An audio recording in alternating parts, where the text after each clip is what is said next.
¿Y si todo lo que creemos saber sobre el nacimiento de la civilización humana estuviera fundamentalmente equivocado? ¿Y si los propios sumerios, aquellos a quienes llamamos los padres de la historia escrita, nunca se molestaron en explicar cómo comenzó todo porque ellos mismos no lo sabían? O peor aún, porque sabían que la verdadera historia era demasiado extraña para contarla. Piénsalo un momento.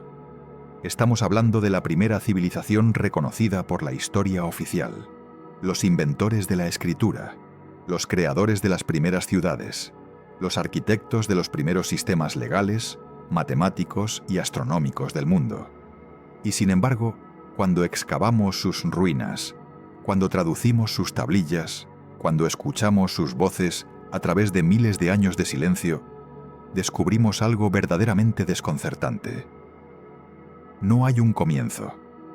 No hay un érase una vez. No hay una narrativa de desarrollo gradual, de prueba y error, de aprendizaje lento y doloroso. Simplemente aparecen, como si hubieran surgido de la nada, como si alguien hubiera encendido un interruptor en la llanura mesopotámica y de pronto existiera una civilización completamente formada, con todos sus conocimientos intactos, con todas sus instituciones funcionando, con toda su complejidad desplegada ante nuestros ojos atónitos. Nos han enseñado que la civilización surgió gradualmente, que los humanos pasaron de ser cazadores-recolectores a agricultores, luego a aldeanos, después a habitantes de pequeños pueblos y finalmente a ciudadanos de grandes urbes. Nos han dicho que este proceso tomó miles de años, que fue lento, orgánico, predecible, pero cuando miramos los registros sumerios, cuando realmente los estudiamos con ojos frescos y mente abierta, descubrimos que esta narrativa tiene un problema fundamental. Los sumerios nunca la cuentan, nunca describen este proceso, nunca hablan de sus antepasados viviendo en cuevas o luchando por sobrevivir. En cambio, hablan de dioses que descendieron del cielo, de conocimientos que fueron entregados, de una civilización que simplemente fue establecida por seres de otro lugar. Hoy vamos a analizar las tablillas que la arqueología tradicional prefiere no destacar. Vamos a examinar la evidencia arquitectónica que desafía nuestra comprensión de las capacidades antiguas. Y vamos a escuchar los mitos que, quizás, nunca fueron mitos en absoluto, sino memorias fragmentadas de algo que realmente ocurrió hace tanto tiempo, que se ha convertido en leyenda. Hola y bienvenidos a este espacio donde exploramos los rincones oscuros de nuestra historia, donde cuestionamos las certezas que nos han sido impuestas y donde nos atrevemos a mirar más allá de las explicaciones convenientes. Este es un viaje para los curiosos, para aquellos que sienten que algo no encaja, para quienes intuyen que el pasado de la humanidad guarda secretos que aún no hemos logrado comprender del todo.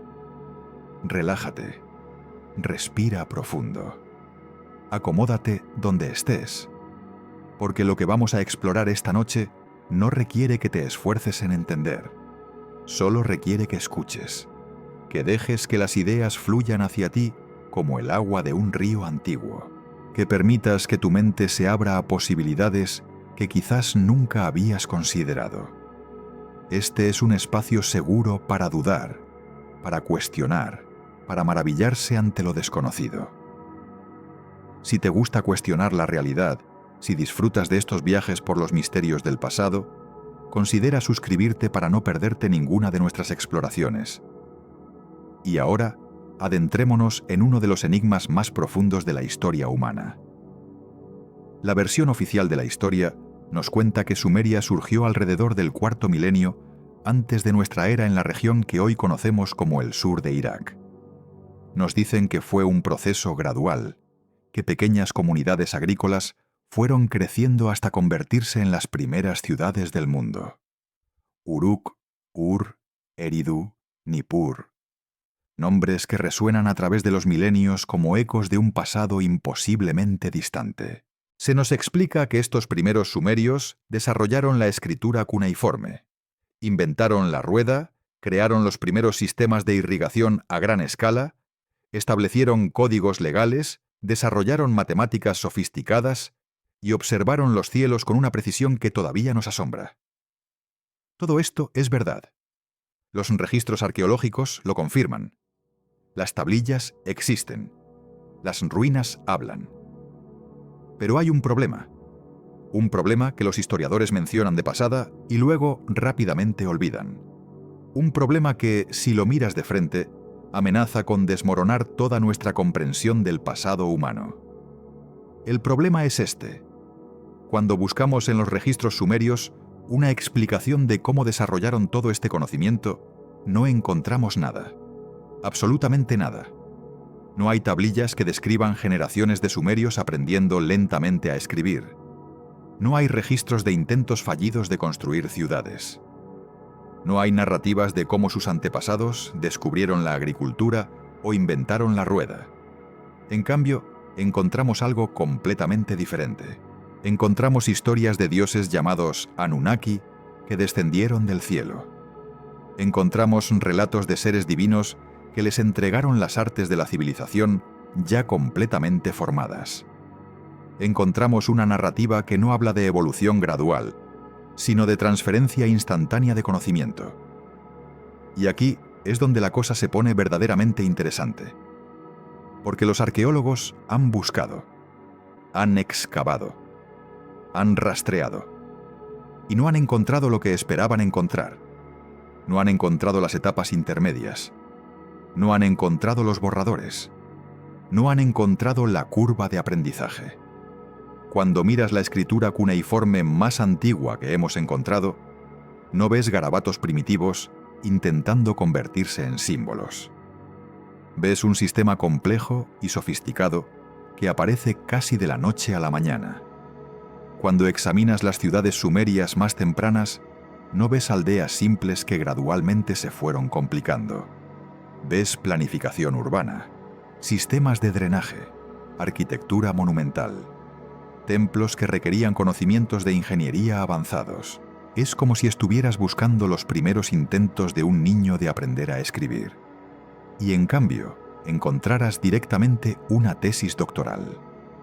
Es como si esperaras ver una choza de barro y encontraras un rascacielos.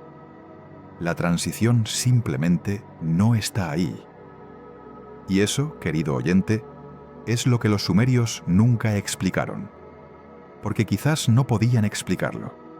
Porque quizás ellos mismos no lo sabían. O porque quizás la verdadera explicación era tan extraordinaria que preferían contarla como mito, sabiendo que las generaciones futuras la interpretarían como quisieran. Pero nosotros vamos a ir más allá de las interpretaciones convenientes. Vamos a examinar la evidencia con ojos nuevos. Y vamos a formular la pregunta que pocos se atreven a formular en voz alta. ¿Y si los sumerios no inventaron su civilización? ¿Y si la recibieron? Esta es la grieta en el relato oficial, el glitch en la Matrix de la historia convencional. Y una vez que lo ves, no puedes dejar de verlo. Aparece en cada tablilla, en cada ruina, en cada mito. Los sumerios nos están diciendo algo, y hemos pasado más de un siglo pretendiendo que no lo escuchamos. Para entender la magnitud de lo que estamos discutiendo, necesitamos primero comprender qué tan avanzados eran realmente los sumerios. Y no estoy hablando de avanzados para su época. Estoy hablando de conocimientos que en algunos casos no serían igualados hasta miles de años después. Tomemos la astronomía, por ejemplo. Los sumerios conocían los planetas del sistema solar. No solo los planetas visibles a simple vista, sino que sus registros contienen referencias que algunos investigadores interpretan como conocimiento de planetas que no serían oficialmente descubiertos hasta el siglo XIX y XX. Sus cálculos del año solar eran precisos hasta el punto de minutos. Conocían la precesión de los equinoccios, un fenómeno astronómico tan lento que toma aproximadamente 26.000 años en completar un ciclo. ¿Cómo podía una civilización que supuestamente acababa de inventar la escritura conocer un ciclo que requiere milenios de observación continua para detectar? Su sistema matemático era sexagesimal, basado en el número 60. Este sistema era extraordinariamente sofisticado y permitía cálculos que habrían sido mucho más difíciles en otros sistemas numéricos. Todavía usamos este sistema hoy. Es la razón por la que tenemos 60 segundos en un minuto y 60 minutos en una hora. Es la razón por la que dividimos el círculo en 360 grados. Los sumerios nos dieron esto, pero nunca nos dijeron cómo lo desarrollaron. Simplemente lo tenían. Y luego está la lista real sumeria. Este es quizás uno de los documentos más enigmáticos de la antigüedad. Es una lista de reyes sumerios que se remonta a tiempos antes del diluvio. Y aquí es donde las cosas se ponen verdaderamente extrañas. Porque los reinados que describe antes del diluvio no duran décadas o siglos. Duran decenas de miles de años. El primer rey, según la lista, reinó por 28.800 años. Otro reinó por 36.000 años. Los números son tan enormes, tan aparentemente absurdos, que los historiadores convencionales los descartan como mitología o como errores de copia. Pero aquí hay algo interesante. Después del diluvio, los reinados en la lista comienzan a acortarse gradualmente. Primero duran miles de años, luego cientos, luego décadas. Y eventualmente, los reinados descritos coinciden con lo que sabemos de la historia registrada de Mesopotamia. Los reyes mencionados existieron. Sus nombres aparecen en otros documentos. Sus tumbas han sido encontradas. Entonces, ¿por qué una lista que es históricamente precisa en su parte más reciente sería completamente inventada en su parte más antigua? O quizás estamos mirando algo diferente. Quizás los sumerios estaban registrando una tradición que se remontaba mucho más atrás de lo que la historia convencional está dispuesta a aceptar. Y esto nos lleva de vuelta a nuestra pregunta central. ¿Por qué los sumerios nunca describieron cómo inventaron todo esto? ¿Por qué sus registros simplemente asumen que siempre tuvieron este conocimiento? ¿Por qué su narrativa comienza no con humanos aprendiendo, sino con dioses enseñando? La respuesta de los académicos convencionales es que simplemente no les interesaba registrar su propia historia de desarrollo, que estaban más preocupados por el presente que por el pasado, que los mitos de los dioses eran simplemente formas poéticas de explicar fenómenos naturales. Pero esta explicación tiene problemas, porque los sumerios eran obsesivos con los registros. Registraban todo: transacciones comerciales, disputas legales, inventarios de granos, listas de reyes, observaciones astronómicas, rituales religiosos, recetas de cerveza. Literalmente encontramos tablillas con recetas de cerveza sumeria, y sin embargo, no encontramos ni una sola tablilla que diga algo como esto. Hace mucho tiempo, nuestros antepasados vivían en cuevas. Luego aprendieron a cultivar la tierra. Después, construyeron las primeras aldeas. Y gradualmente, a lo largo de generaciones, desarrollamos las ciudades que hoy habitamos.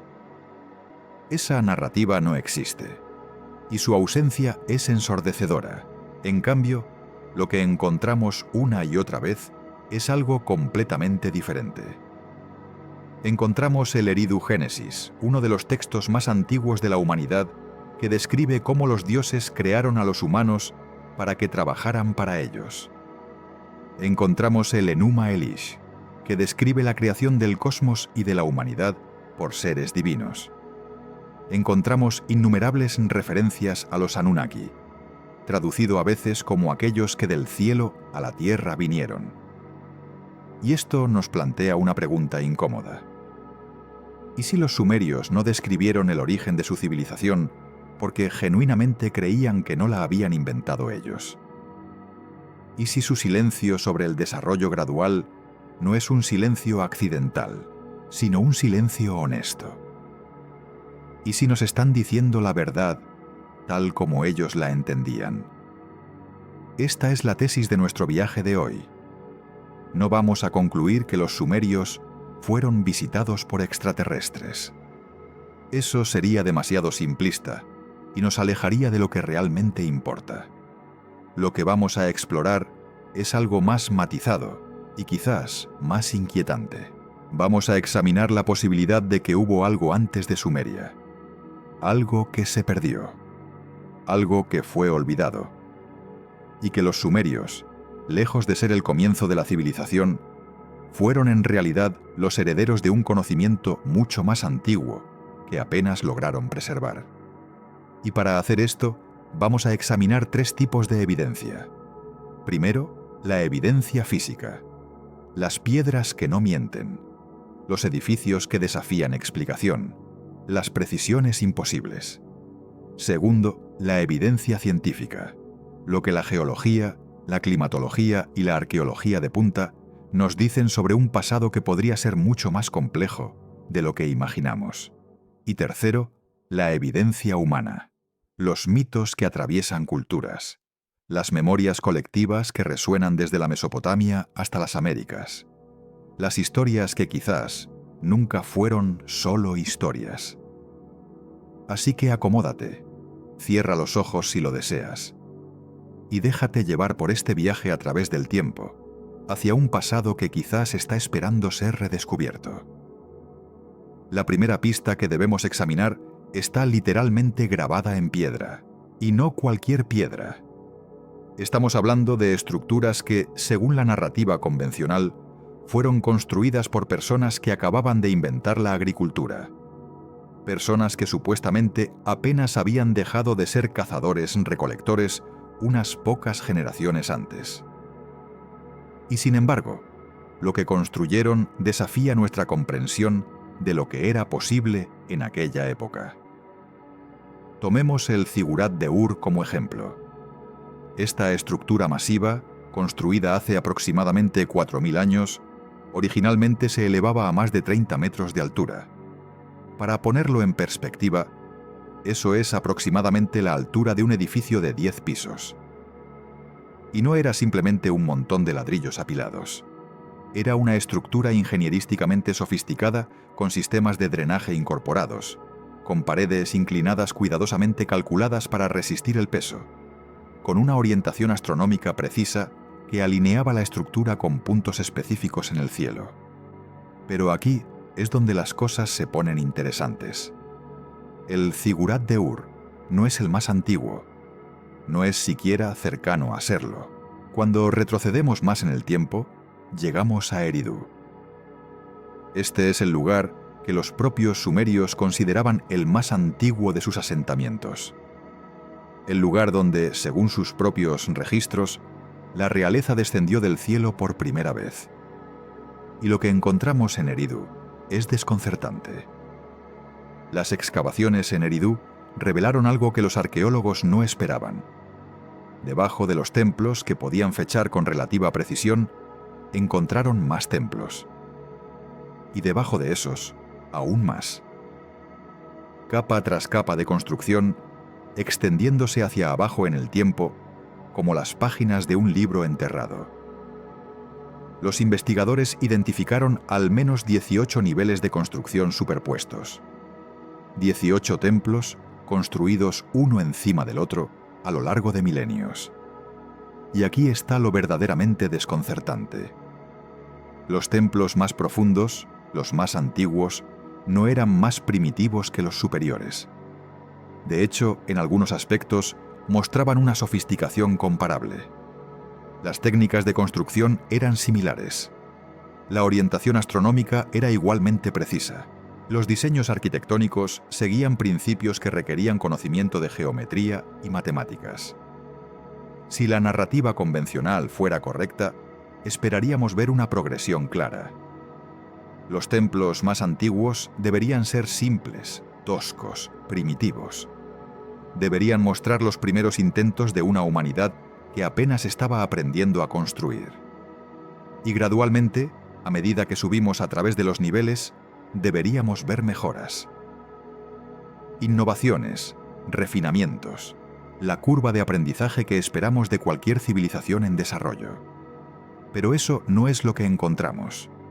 Lo que encontramos es consistencia. Desde el principio, los constructores de Eridu sabían lo que estaban haciendo. Tenían un plan, tenían conocimientos. Y cuando sus templos se derrumbaban o quedaban obsoletos, construían nuevos encima, pero no mejores en términos fundamentales. Simplemente continuaban una tradición que ya estaba completamente formada. Esto plantea una pregunta obvia que rara vez se formula. ¿De dónde venía ese conocimiento inicial? Si los primeros templos de Eridu ya mostraban sofisticación arquitectónica, ¿dónde están los templos aún más antiguos donde se desarrolló esa sofisticación? ¿Dónde están las estructuras de práctica? ¿Dónde están los errores?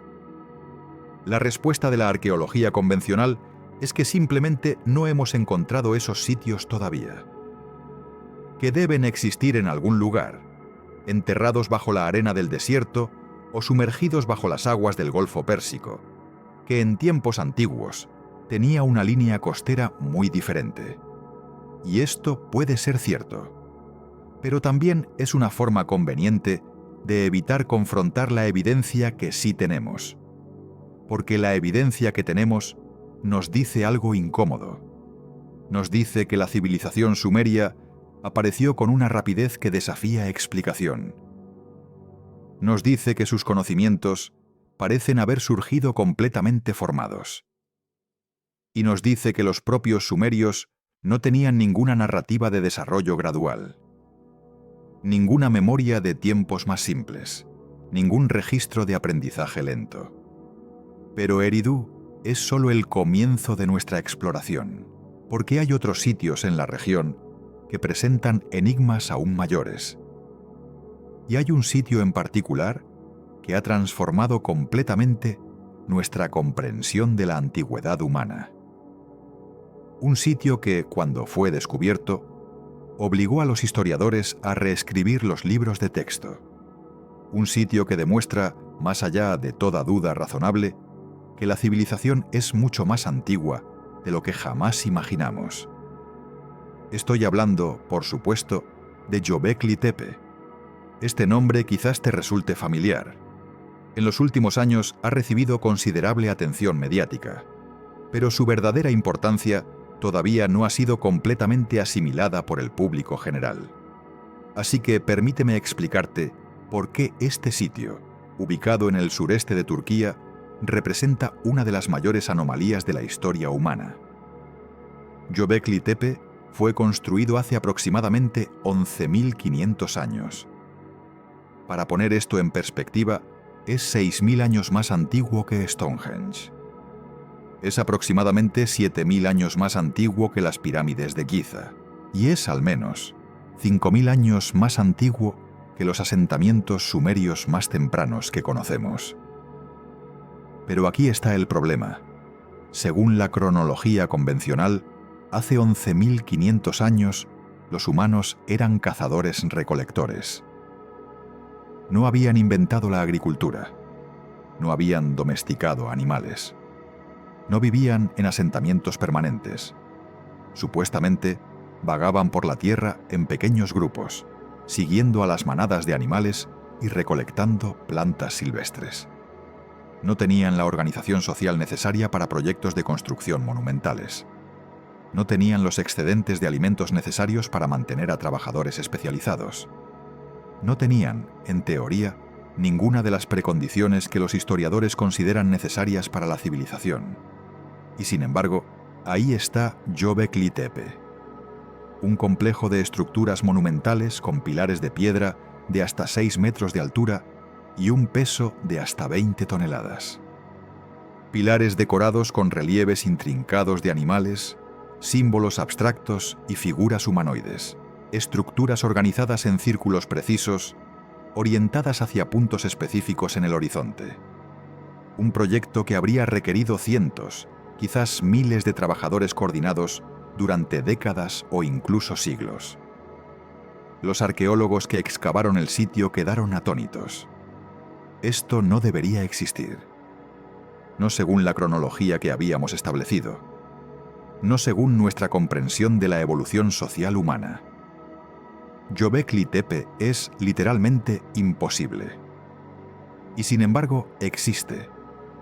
Pero lo que hace a Göbekli Tepe aún más desconcertante es lo que no hemos encontrado allí. No hemos encontrado evidencia de viviendas. No hemos encontrado restos de actividades domésticas cotidianas. No hemos encontrado las señales habituales de un asentamiento permanente. Lo que sí hemos encontrado es un sitio ceremonial, un lugar de congregación, un templo, si quieres llamarlo así, construido por personas que supuestamente todavía vivían como nómadas. Esto invierte completamente nuestra comprensión del desarrollo humano. Durante décadas, los historiadores nos enseñaron que primero vino la agricultura. La agricultura permitió asentamientos permanentes. Los asentamientos permanentes generaron excedentes de alimentos. Los excedentes de alimentos permitieron la especialización del trabajo. La especialización del trabajo llevó a la estratificación social. Y la estratificación social eventualmente produjo templos y monumentos. Göbekli Tepe destruye esta secuencia. Aquí tenemos un templo monumental construido por cazadores-recolectores. Un proyecto de ingeniería masivo realizado por personas que supuestamente todavía andaban buscando bayas y persiguiendo ciervos. Y esto sugiere algo profundo. Sugiere que quizás la religión, el ritual, la necesidad de marcar lugares sagrados, vino primero. Y que la agricultura y la civilización vinieron después, como consecuencia de la necesidad de mantener estos lugares. Pero hay algo más. Algo que rara vez se menciona, pero que es crucial para nuestra exploración de esta noche. Göbekli Tepe no muestra una curva de aprendizaje. Las estructuras más antiguas del sitio, las que están en los niveles más profundos, son las más sofisticadas. Los pilares más grandes, los relieves más intrincados, las construcciones más impresionantes, son las primeras. A medida que el tiempo pasó, las estructuras se volvieron más pequeñas, más simples, menos elaboradas. Es exactamente lo contrario de lo que esperaríamos si este fuera el lugar donde se inventó la arquitectura monumental. Es como si los constructores originales de Göbekli Tepe poseyeran un conocimiento que gradualmente fueron perdiendo. Como si cada generación supiera un poco menos que la anterior. Como si estuviéramos viendo no el nacimiento de una tradición, sino su lento declive. Y alrededor del año 8000 antes de nuestra era, aproximadamente 3500 años después de su construcción inicial, Göbekli Tepe fue deliberadamente enterrado. No abandonado y olvidado. Enterrado, intencionalmente cubierto con toneladas de tierra y escombros por las mismas personas que lo habían construido y mantenido durante milenios. ¿Por qué harías eso? ¿Por qué enterrarías un sitio sagrado que había sido el centro de tu vida espiritual durante miles de años? Los arqueólogos no tienen una respuesta satisfactoria. Especulan sobre cambios climáticos, sobre cambios religiosos, sobre el agotamiento de los recursos locales. Pero ninguna de estas explicaciones es realmente convincente. Lo que sí sabemos es que, al enterrar el sitio, sus constructores lo preservaron para nosotros. Lo protegieron de los elementos. Lo mantuvieron intacto a través de los milenios. Casi como si quisieran que lo encontráramos algún día. Ahora, ¿qué tiene que ver Göbekli Tepe con los sumerios y su misterioso silencio sobre el origen de su civilización? La conexión es más profunda de lo que podría parecer a primera vista. Göbekli Tepe está ubicado en la misma región general donde más tarde surgirían las primeras civilizaciones del Creciente Fértil. Está a unos pocos cientos de kilómetros al norte de donde florecería Sumeria miles de años después. y demuestra que existía conocimiento sofisticado en esta región mucho antes de lo que los historiadores estaban dispuestos a admitir. Esto abre una posibilidad fascinante. ¿Y si el conocimiento que los sumerios poseían no fue inventado por ellos, sino heredado? ¿Y si eran los descendientes lejanos, los custodios tardíos, de una tradición que se remontaba a tiempos mucho más antiguos?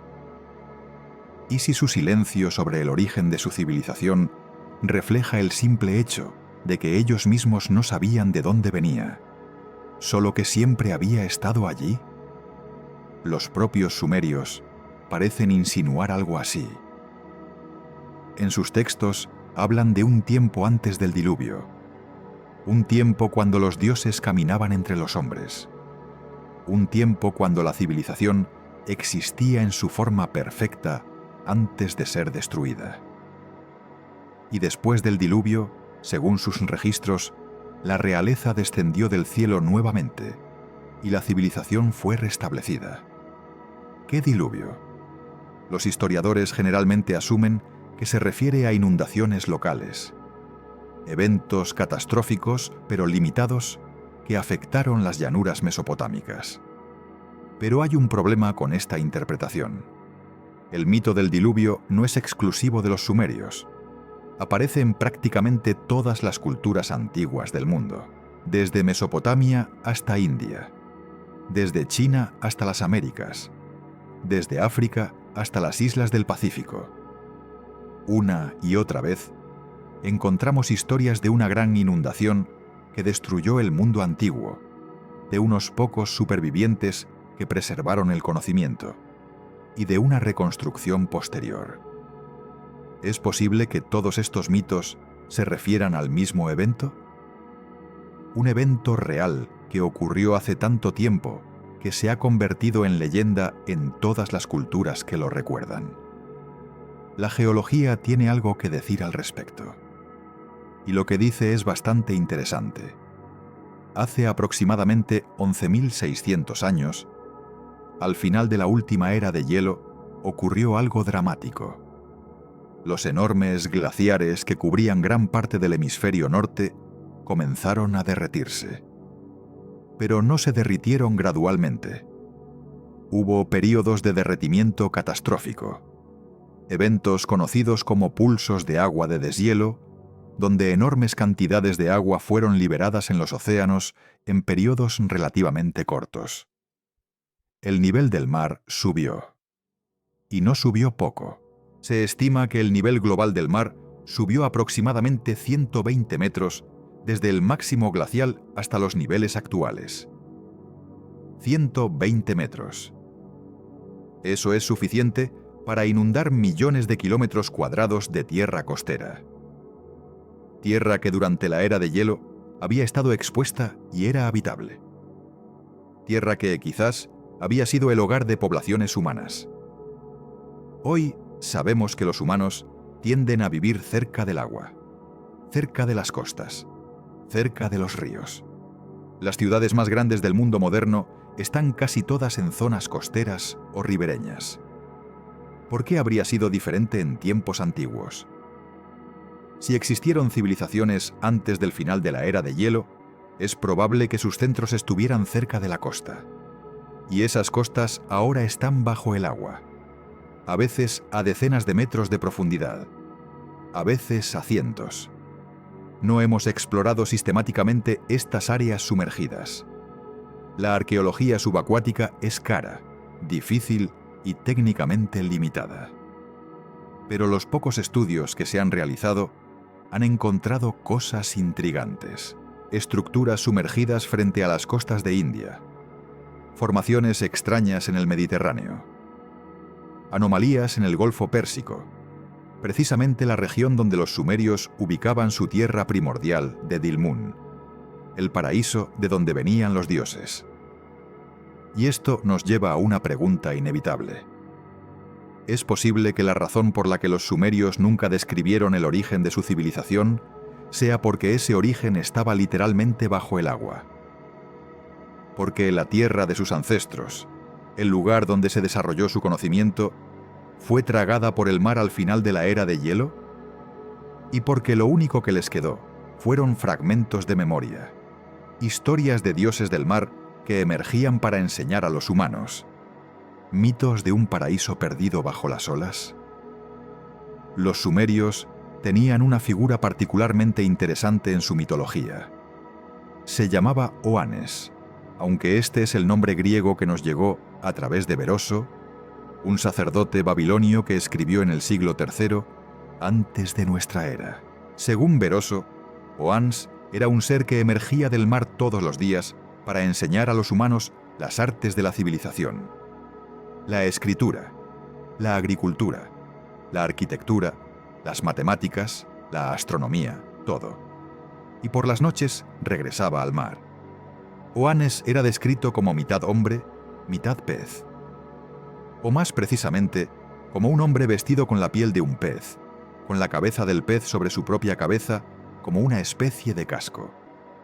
Los historiadores interpretan esto como un mito solar o como una metáfora del conocimiento que viene del mar. Pero hay otra interpretación posible.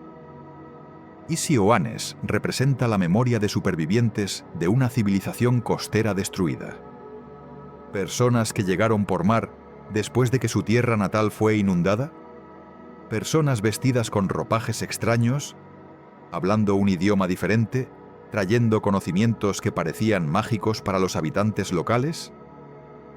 No estoy sugiriendo que esto sea definitivamente lo que ocurrió, pero estoy sugiriendo que es una posibilidad que vale la pena considerar, y es una posibilidad que explicaría elegantemente el misterio que nos ocupa esta noche. Explicaría por qué los sumerios tenían conocimientos tan avanzados sin aparente desarrollo previo. Explicaría por qué sus registros comienzan con dioses que traen la civilización en lugar de humanos que la inventan. Y explicaría su silencio sobre los orígenes, porque genuinamente no recordaban esos orígenes, solo las historias fragmentadas de ancestros que vinieron del mar. Pero esta es solo una pieza del rompecabezas. Hay mucho más que explorar. Y la noche es larga. Dejemos por un momento las piedras y las ruinas. Dejemos los templos enterrados y los pilares que desafían explicación. Porque hay otra línea de evidencia que debemos explorar. Una que no depende de interpretaciones arqueológicas ni de especulaciones sobre civilizaciones perdidas. Una que se basa en números, en cálculos, en precisiones matemáticas que, francamente, no deberían existir. Los sumerios poseían conocimientos astronómicos que todavía nos desconciertan. Y no estoy hablando de observaciones vagas del cielo nocturno. Estoy hablando de cálculos específicos, medibles, verificables. Cálculos que podemos comparar con nuestros instrumentos modernos y que, una y otra vez, demuestran ser asombrosamente precisos. Tomemos la precesión de los equinoccios como ejemplo. Este es un fenómeno astronómico causado por el bamboleo del eje de rotación de la Tierra. Imagina una peonza que gira. Mientras gira sobre sí misma, su eje también traza un círculo lento en el aire. Eso es esencialmente lo que hace la Tierra. Y este bamboleo tiene consecuencias astronómicas importantes. Causa que las constelaciones que vemos en el cielo nocturno vayan cambiando gradualmente de posición a lo largo de periodos extremadamente largos. Un ciclo completo de precesión toma aproximadamente 25.920 años. Eso significa que el cambio es tan lento que es prácticamente imperceptible durante una vida humana, durante 100 generaciones humanas. Durante 1000 años de observación continua, el cambio sería de apenas 14 grados. Para detectar y medir este fenómeno, necesitarías registros astronómicos precisos mantenidos durante siglos, quizás milenios, transmitidos de generación en generación sin corrupción ni pérdida. Y sin embargo, los sumerios lo conocían. Sus registros contienen referencias claras a este ciclo. Dividían el círculo de la precesión en 12 partes, correspondientes a las 12 constelaciones del zodíaco. cada era astrológica, el período durante el cual el Sol sale en una constelación particular durante el equinoccio de primavera. Dura aproximadamente 2160 años. Los sumerios conocían este número. Lo usaban en sus cálculos. Lo incorporaban en su cosmología. ¿Cómo?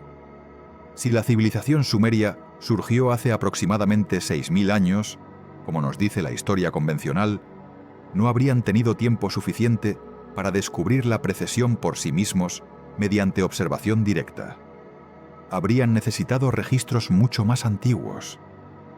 Registros que se extendieran hacia atrás en el tiempo, mucho más allá del supuesto nacimiento de su civilización.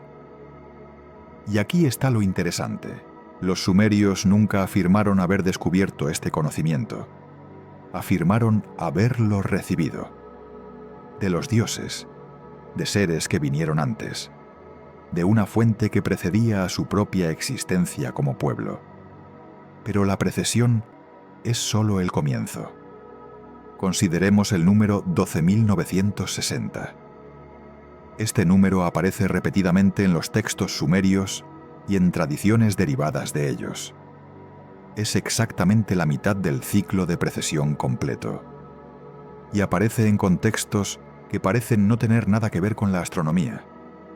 Aparece en mitos, en genealogías divinas, en cálculos sobre la duración del mundo.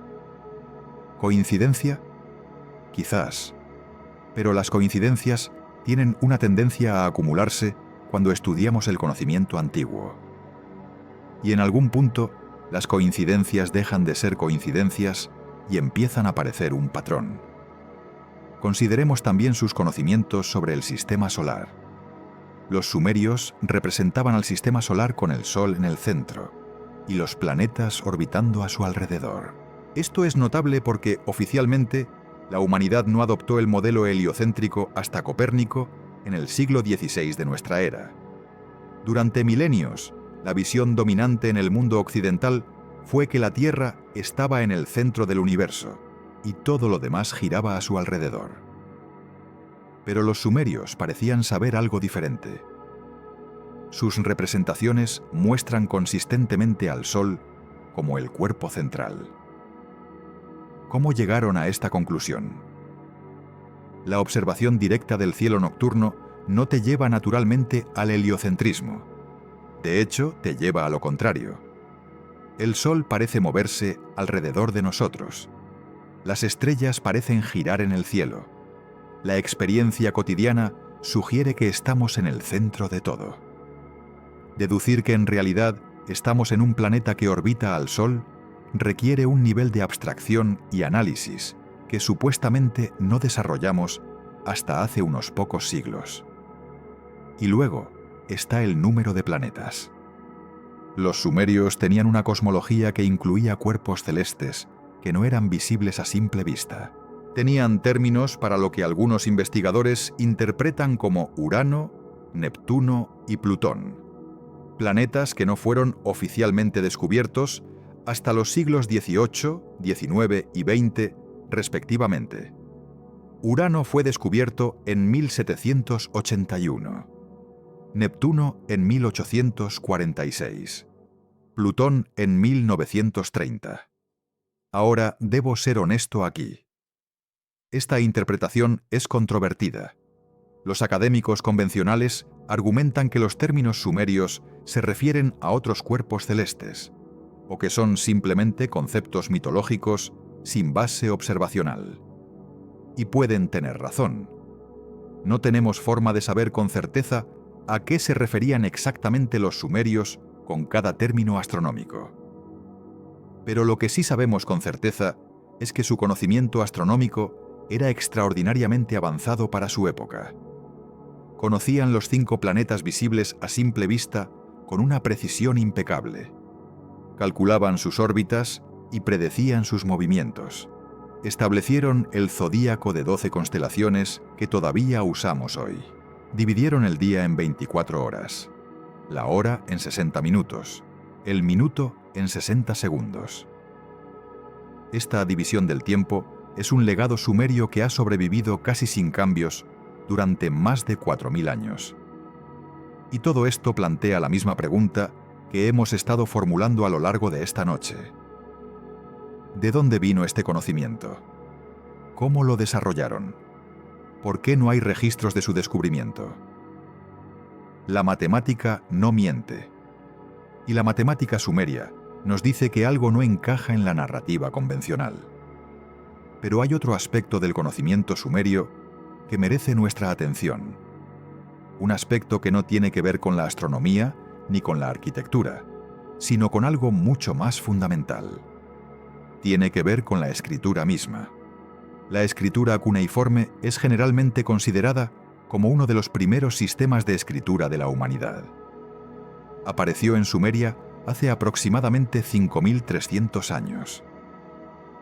Y su aparición presenta el mismo problema que hemos visto una y otra vez. No hay desarrollo gradual visible. Los símbolos cuneiformes más antiguos que hemos encontrado ya son un sistema funcional. Representan conceptos. Pueden combinarse para formar ideas más complejas. Tienen gramática. Tienen sintaxis. Pueden registrar información compleja, desde transacciones comerciales hasta poemas épicos. Y todo esto aparece casi de golpe en el registro arqueológico. Sí, hay evidencia de que el cuneiforme evolucionó a partir de un sistema de fichas contables usado para rastrear bienes. Pequeños objetos de arcilla de diferentes formas representaban diferentes productos. Pero el salto de un sistema de fichas a un sistema de escritura completo es enorme. Es como el salto de contar con los dedos a desarrollar el cálculo infinitesimal. Y no tenemos los pasos intermedios. Los lingüistas han señalado algo curioso sobre el idioma sumerio. Es lo que se llama una lengua aislada. No tiene parentesco conocido con ningún otro idioma del mundo. No pertenece a ninguna familia lingüística identificable. No tiene primos ni ancestros reconocibles. Esto es extraordinariamente raro. La mayoría de los idiomas pueden rastrearse hasta familias más amplias. El español, por ejemplo, es una lengua romance, derivada del latín, que a su vez pertenece a la familia indoeuropea que incluye desde el hindi hasta el irlandés. Podemos trazar estas conexiones. Podemos ver cómo los idiomas evolucionaron y se diversificaron. Pero con el sumerio no podemos hacer eso. Aparece en el registro histórico ya completamente formado, sin ancestros visibles, sin lenguas hermanas, sin contexto lingüístico. Es como si hubiera surgido de la nada, o como si hubiera venido de un lugar tan distante, ya sea en espacio o en tiempo, que todas sus conexiones originales se han perdido irremediablemente. Los académicos no tienen una explicación satisfactoria para esto. Simplemente aceptan que el sumerio es una anomalía y continúan adelante. Pero si estamos buscando evidencia de que la civilización sumeria vino de algún lugar, de que no surgió independientemente en las llanuras de Mesopotamia, el misterio del idioma sumerio es una pista significativa. Ahora, quiero que hagas una pausa conmigo. Respira profundo. Deja que lo que hemos discutido se asiente en tu mente como polvo que cae lentamente en una habitación silenciosa. Hemos visto que los sumerios tenían conocimientos arquitectónicos sin desarrollo visible previo. Hemos visto que poseían conocimientos astronómicos que requerirían milenios de observación para desarrollar. Hemos visto que su idioma aparece sin ancestros conocidos. Y hemos visto que sus propios registros nunca describen cómo adquirieron ninguna de estas cosas. En cambio, sus registros cuentan una historia diferente. Una historia de seres divinos que trajeron la civilización del cielo. Una historia de conocimiento que fue entregado, no descubierto. Una historia que la academia moderna descarta como mitología, pero que curiosamente encaja mejor con la evidencia que la narrativa de desarrollo gradual que se supone que debemos aceptar. Y esto nos lleva al tercer tipo de evidencia que quiero explorar contigo esta noche. La evidencia más antigua de todas. la evidencia que ha sido transmitida de generación en generación desde tiempos inmemoriales. La evidencia que está grabada no en piedra ni en tablillas de arcilla, sino en la memoria colectiva de la humanidad. Estoy hablando de los mitos. Vivimos en una época que ha aprendido a despreciar los mitos. Los consideramos historias infantiles. Fantasías primitivas inventadas por personas que no entendían el mundo natural. Explicaciones ingenuas para fenómenos que ahora comprendemos a través de la ciencia. Y hay algo de verdad en esto. No todos los mitos son recuerdos de eventos reales. Algunos son claramente alegorías. Otros son intentos de explicar por qué llueve o por qué sale el sol. Pero descartar todos los mitos como fantasía es tan ingenuo como aceptarlos todos como historia literal. La verdad, como suele ocurrir, está en algún lugar intermedio. Algunos mitos parecen contener núcleos de verdad histórica envueltos en capas de simbolismo y embellecimiento. Y hay ciertos mitos que aparecen en tantas culturas, con tantas similitudes, que su universalidad exige explicación. El mito del diluvio es quizás el más famoso. Casi todas las culturas antiguas del mundo tienen alguna versión de esta historia. Una gran inundación que destruyó el mundo. Unos pocos supervivientes elegidos que se salvaron, a menudo en un barco. El renacimiento de la humanidad después de la catástrofe. En Sumeria tenemos el mito de Ziusudra.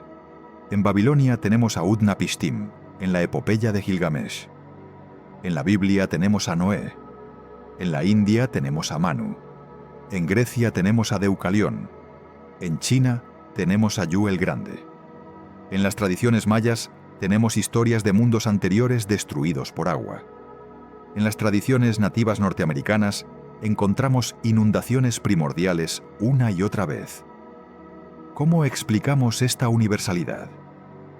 Los académicos convencionales proponen que cada cultura experimentó inundaciones locales y las magnificó en sus mitos. Que los ríos crecían, que los tsunamis golpeaban las costas y que estos eventos traumáticos fueron recordados y exagerados con el paso de las generaciones. Pero hay problemas con esta explicación. Las similitudes entre los mitos son demasiado específicas para ser coincidencias independientes. No solo hay una inundación, hay un héroe avisado de antemano, hay una embarcación, hay animales salvados, hay un renacimiento posterior. La estructura narrativa es demasiado consistente para haber surgido independientemente en docenas de culturas sin contacto entre sí. Y luego está la cuestión del tiempo. Muchos de estos mitos sitúan el diluvio en una época primordial, al comienzo de la historia humana tal como la conocen sus respectivas culturas. Y curiosamente, cuando intentamos ubicar ese tiempo primordial en nuestro calendario, diferentes tradiciones parecen señalar hacia la misma época. Una época que coincide aproximadamente con el final de la última era de hielo. Una época en la que, como ya hemos discutido, el nivel del mar estaba subiendo dramáticamente y millones de kilómetros cuadrados de tierra habitable fueron inundados. ¿Es posible que el mito del diluvio universal sea precisamente eso? El recuerdo fragmentado y simbolizado de un evento real que afectó a toda la humanidad. Y si aceptamos esta posibilidad, aunque sea tentativamente, entonces debemos preguntarnos qué otras partes del mito podrían también contener verdad histórica. Porque el mito del diluvio no existe aislado. Forma parte de una narrativa más amplia. Una narrativa sobre un tiempo anterior. Un tiempo cuando las cosas eran diferentes. Un tiempo cuando, según muchas tradiciones, los dioses caminaban entre los hombres. Los sumerios llamaban a esta época el tiempo antes del diluvio. Los griegos hablaban de la Edad de Oro, cuando los titanes gobernaban y los humanos vivían en armonía con los dioses. Los hindúes hablan de yugas anteriores, edades del mundo que precedieron a la nuestra, y que fueron caracterizadas por mayor longevidad, mayor sabiduría y mayor conexión con lo divino. Los mayas hablaban de soles anteriores, de mundos que existieron antes del nuestro y que fueron destruidos por diversos cataclismos. Una y otra vez, las tradiciones antiguas nos hablan de un tiempo mejor, un tiempo anterior, un tiempo perdido.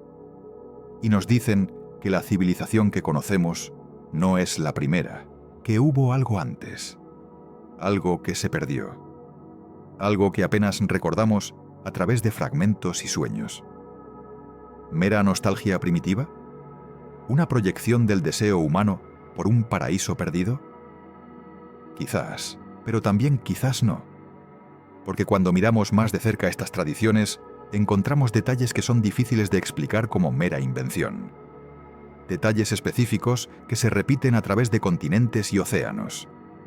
Detalles que sugieren, si no una fuente común, al menos experiencias comunes que fueron recordadas de maneras sorprendentemente similares. Consideremos, por ejemplo, la figura del civilizador. Este es un arquetipo que aparece en incontables mitologías alrededor del mundo. Un ser, a veces divino, a veces semidivino, que llega de algún lugar exterior, generalmente del mar o del cielo, y enseña a los humanos las artes de la civilización.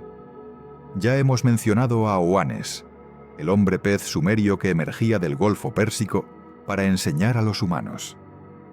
Pero Oannes no está solo. En Egipto tenemos a Osiris, el dios que trajo la agricultura y las leyes a la humanidad. En Perú tenemos a Viracocha, el dios que emergió del lago Titicaca y enseñó a los pueblos andinos a construir y cultivar. En México tenemos a Quetzalcóatl, la serpiente emplumada, que trajo el calendario, la escritura y las artes a los mesoamericanos. Y aquí está lo curioso. Muchos de estos civilizadores son descritos de maneras sorprendentemente similares. A menudo son altos. A menudo tienen barbas, lo cual es notable porque muchas de las poblaciones indígenas de América no tenían barba abundante. A menudo visten ropajes largos y blancos. A menudo vienen del este o del mar. Y a menudo prometen regresar algún día. ¿Coincidencia? Los académicos dirían que sí. Dirían que el arquetipo del civilizador es simplemente una proyección universal del deseo humano de encontrar significado y origen divino en sus logros. Dirían que todas las culturas inventan héroes fundadores porque necesitan narrativas de identidad. Y pueden tener razón, pero también pueden estar equivocados. Porque hay otra explicación posible, una que no requiere dioses ni extraterrestres, pero que sí requiere repensar nuestra comprensión de la historia. ¿Y si estos civilizadores fueron reales? No dioses literales, sino supervivientes de una civilización anterior. Personas que poseían conocimientos avanzados y que después de algún cataclismo viajaron a diferentes partes del mundo para compartir lo que sabían.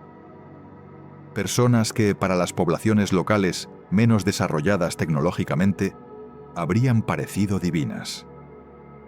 Personas cuya memoria fue preservada en mitos que, con el paso de los milenios, adquirieron características cada vez más sobrenaturales. Esta hipótesis explicaría muchas cosas. Explicaría las similitudes entre civilizadores de diferentes culturas. Explicaría la aparición aparentemente repentina de conocimientos avanzados en múltiples lugares del mundo aproximadamente en la misma época. Y explicaría por qué los sumerios nunca describieron el origen de su civilización. No la inventaron, la recibieron, de personas que vinieron de otro lugar, de supervivientes de algo que se había perdido. No estoy afirmando que esto sea definitivamente lo que ocurrió. La historia antigua está llena de incertidumbres, y cualquier afirmación definitiva sería irresponsable. Pero estoy sugiriendo que esta es una posibilidad que merece consideración seria. Una posibilidad que encaja con la evidencia de maneras que la narrativa convencional no logra. Y hablando de evidencia, hay algo más que debemos examinar. Algo que conecta directamente con los sumerios y su extraño silencio sobre los orígenes. Me refiero a los textos que sí escribieron sobre tiempos antiguos. Los textos que hablan de los Anunnaki. Este nombre ha sido objeto de mucha especulación en las últimas décadas. No toda ella rigurosa. Ha sido asociado con teorías sobre antiguos astronautas, con visitantes extraterrestres, con conspiraciones de todo tipo. Y gran parte de esta especulación se basa en interpretaciones cuestionables de los textos originales. Pero si dejamos de lado las especulaciones más extremas y miramos lo que los textos sumerios realmente dicen, encontramos algo que sigue siendo profundamente interesante. Los Anunnaki, en los textos sumerios, son presentados como un grupo de deidades asociadas con el cielo y la tierra. La traducción más aceptada de su nombre es algo así como aquellos de sangre principesca o descendencia real, aunque otras interpretaciones han sido propuestas. Eran liderados por una tríada de dioses principales. Anu, el dios del cielo. Enlil, el dios del aire y de las tormentas. Y Enki, el dios de las aguas y la sabiduría. Según los mitos sumerios, los Anunnaki estaban involucrados en la creación de la humanidad. El mito de Atrahasis, uno de los textos más antiguos que poseemos, cuenta que los dioses menores, cansados de trabajar, se rebelaron. En respuesta, los grandes dioses decidieron crear un sustituto para realizar las labores que los dioses ya no querían hacer. Ese sustituto fue el ser humano. En el mito, Enki y la diosa madre Ninhursag crean a los primeros humanos mezclando arcilla con la sangre de un dios sacrificado. Los humanos son creados explícitamente para servir a los dioses, para trabajar la tierra, para mantener los templos, para alimentar a sus creadores divinos con ofrendas y sacrificios.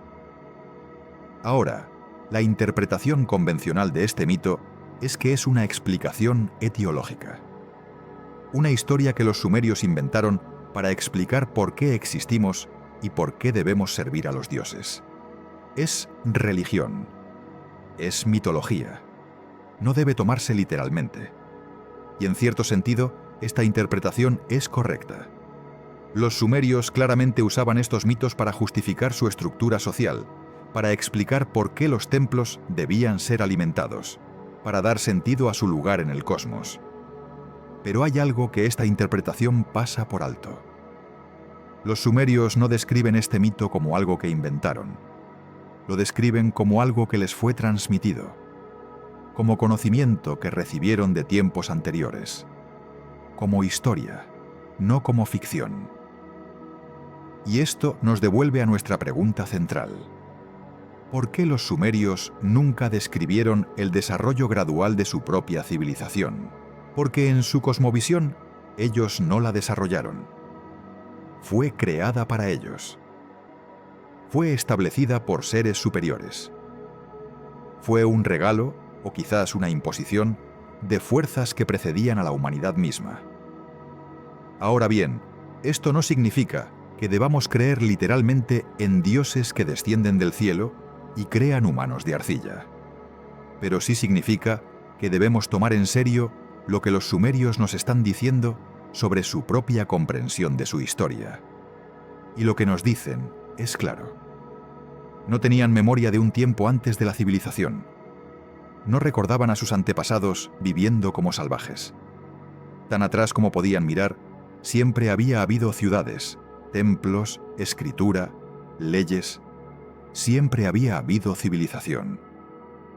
¿Es esto porque la civilización era realmente tan antigua que sus orígenes se habían perdido en la niebla del tiempo? ¿O es porque algo más estaba ocurriendo, algo que no comprendemos del todo? Quiero que consideres otra posibilidad, una que rara vez se discute, pero que merece atención. Los sumerios no son la única civilización antigua que parece surgir completamente formada. Si miramos al antiguo Egipto, encontramos un patrón similar. Las primeras dinastías egipcias aparecen en el registro arqueológico con una sofisticación asombrosa. La escritura jeroglífica, aunque diferente del cuneiforme, también aparece sin desarrollo visible previo. La arquitectura monumental surge casi de golpe. Y los propios egipcios hablaban de un tiempo anterior, el Zeb Tepi, el primer tiempo, cuando los dioses gobernaban directamente sobre Egipto. Si miramos a la civilización del Valle del Indo, encontramos ciudades como Mohenjo-Daro y Harappa, con planificación urbana avanzada, sistemas de drenaje sofisticados y una escritura que todavía no hemos logrado descifrar. Y nuevamente, los precursores de esta civilización son escasos. La transición de aldeas simples a ciudades complejas parece haber ocurrido con una rapidez inexplicable. ¿Es coincidencia que múltiples civilizaciones en diferentes partes del mundo parezcan surgir casi simultáneamente, todas sin desarrollo previo visible, todas con mitos sobre dioses civilizadores, todas con conocimientos que parecen demasiado avanzados para su época? La explicación convencional es que estamos viendo un fenómeno de invención paralela, que cuando las condiciones son adecuadas, los humanos naturalmente desarrollan civilización, que el final de la era de hielo creó las condiciones climáticas necesarias para la agricultura, lo cual a su vez permitió el surgimiento de ciudades en múltiples lugares aproximadamente al mismo tiempo. Esta explicación tiene mérito.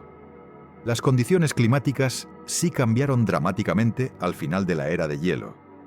La agricultura sí surgió en múltiples centros aproximadamente en la misma época. Y hay algo de verdad en la idea de que condiciones similares pueden producir resultados similares. Pero esta explicación no aborda las anomalías.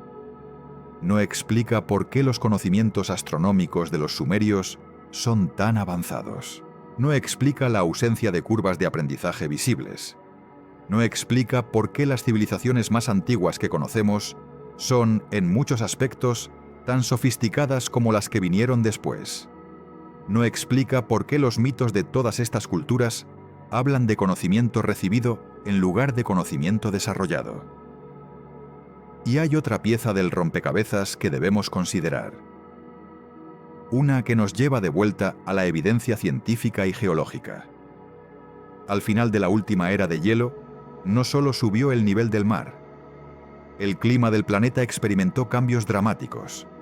Regiones que habían sido desérticas se volvieron fértiles. Regiones que habían sido fértiles se volvieron desérticas. Los patrones de lluvia cambiaron. Los ríos cambiaron de curso. Ecosistemas enteros se transformaron en cuestión de siglos o incluso décadas. Para cualquier población humana que existiera en ese momento, estos cambios habrían sido catastróficos. Las áreas donde habían vivido durante generaciones de pronto se volvieron inhabitables. Las rutas de migración de los animales que cazaban cambiaron. Las plantas que recolectaban dejaron de crecer. Poblaciones enteras habrían tenido que moverse, adaptarse o morir. Y ahora imaginemos algo. Imaginemos que entre esas poblaciones había una o más que habían logrado desarrollar conocimientos avanzados. No necesariamente tecnología como la nuestra, pero sí conocimientos astronómicos, arquitectónicos, agrícolas y sociales que les daban ventaja. Cuando los cataclismos golpearon, cuando el nivel del mar subió y sus ciudades costeras fueron inundadas, cuando el clima cambió y sus tierras se volvieron hostiles, ¿qué habrían hecho? Habrían huido. Habrían buscado nuevos lugares donde establecerse. Y habrían llevado consigo lo más valioso que poseían. No el oro ni las joyas, el conocimiento, las memorias, las tradiciones. Algunos habrían llegado a Mesopotamia, a esa llanura fértil entre dos ríos donde pronto surgirían las ciudades sumerias. Otros habrían llegado al Valle del Nilo. Otros a las costas de India. Otros, quizás, habrían cruzado océanos hasta llegar a las Américas. Y en cada lugar donde llegaron, habrían encontrado poblaciones locales. poblaciones que vivían vidas más simples, sin la acumulación de conocimiento que estos refugiados traían consigo. Para estas poblaciones locales, los recién llegados habrían parecido casi divinos. Sabían cosas imposibles. Podían predecir las estaciones. Podían construir estructuras que duraban generaciones. Podían curar enfermedades. Podían enseñar formas de cultivar la tierra que multiplicaban la producción de alimentos. ¿Es tan difícil imaginar que fueran recordados como dioses? ¿Es tan difícil imaginar que sus enseñanzas fueran preservadas como mandatos sagrados? ¿Es tan difícil imaginar que, generaciones después, cuando sus descendientes intentaran recordar de dónde venía todo este conocimiento, las historias se hubieran transformado en mitos de seres celestiales que descendieron del cielo? Esto es especulación, por supuesto. No tengo pruebas definitivas de que esto sea lo que ocurrió. Pero es una especulación que encaja con la evidencia de maneras que la narrativa convencional simplemente no logra. Y es una especulación que los propios sumerios parecen apoyar en sus textos. Porque los sumerios no solo hablaban de dioses que descendieron del cielo, también hablaban de un lugar de origen, un lugar llamado Dilmun. Dilmun aparece repetidamente en los textos sumerios como un lugar paradisíaco, un lugar donde no había enfermedad ni muerte, un lugar de pureza y perfección. Los académicos han debatido durante generaciones sobre la ubicación de Dilmun. Algunos lo identifican con la isla de Bahrein en el Golfo Pérsico, otros con regiones de la península arábiga. Otros sugieren que era un concepto mítico sin ubicación geográfica real. Pero hay otra posibilidad. ¿Y si Dilmun era un lugar que ya no existe? ¿Un lugar que fue inundado cuando el nivel del mar subió al final de la era de hielo? ¿Un lugar que los sumerios recordaban a través de historias transmitidas durante generaciones, pero cuya ubicación exacta se había perdido porque literalmente estaba bajo el agua? El Golfo Pérsico, donde muchos sitúan Dilmun, era tierra seca durante la era de hielo. Cuando los glaciares cubrían gran parte del hemisferio norte, tanta agua estaba atrapada en el hielo que el nivel del mar era mucho más bajo. El Golfo Pérsico, que hoy tiene una profundidad promedio de apenas 50 metros, habría sido un valle fértil regado por los ríos Tigris y Éufrates, que habrían fluido mucho más allá de sus desembocaduras actuales antes de llegar al mar. ¿Es posible que este valle ahora sumergido fuera el hogar de una civilización anterior? Una civilización cuyos supervivientes, cuando las aguas subieron, se movieron hacia el interior y se establecieron en las llanuras de Mesopotamia, trayendo consigo los conocimientos y tradiciones que luego se convertirían en la civilización sumeria? No lo sabemos. Quizás nunca lo sabremos con certeza. La arqueología subacuática del Golfo Pérsico está en su infancia, y las condiciones no facilitan la exploración.